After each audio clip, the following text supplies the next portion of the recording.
fourth installment in the much-loved sci-fi Japanese role-playing franchise is on its way to US store shelves on February 24th. This time around, the game will only be available on Xbox 360, which means there will likely be a lot of newcomers to the series. If you're not sure what to expect out of Star Ocean: The Last Hope, that's what we're here for.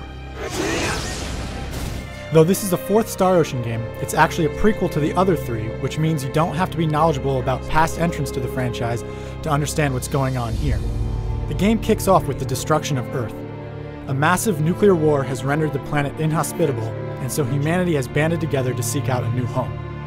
That's where our cast of characters come in, with the first introduction of the main character, Edge Maverick, and his childhood friend, Raimi Seonji. The two are part of the initial exploratory wave of spaceships, but things quickly don't go as planned. If you've played Star Ocean till the end of time on PlayStation 2, you'll be right at home with a lot of the game mechanics here. You'll be able to spot enemies out on the field as you run around, but fights themselves take place in a separate area. The battles are all real-time with attacks, special skills, and symbology used to defeat waves and waves of monsters. New to the series, though, is the jump ability, which allows you to dodge attacks, slide around behind opponents for blindside attacks, and even launch aerial assaults. Eat this! You'll meet and recruit 8 party members during your travels, though only 4 can be brought into battle at any one time. Star Ocean is a single-player game only, and you only control one combatant at a time during fights. But you can quickly swap from one team member to another while the rest are controlled by AI. Each character I've used so far has their own unique take on fighting, which can allow you to put together your own strategies. My favorite character to fight as so far is the hulking mechanical Bacchus with his shoulder-mounted rockets.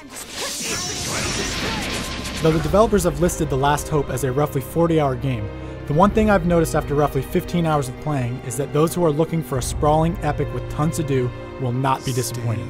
Rewards for meeting combat conditions called battle trophies are back in force.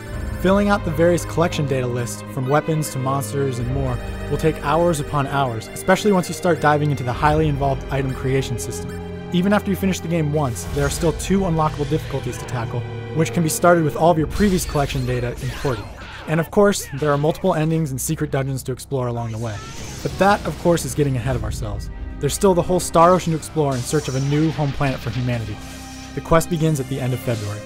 Stay tuned to IGN for our full written and video review at the end of this month.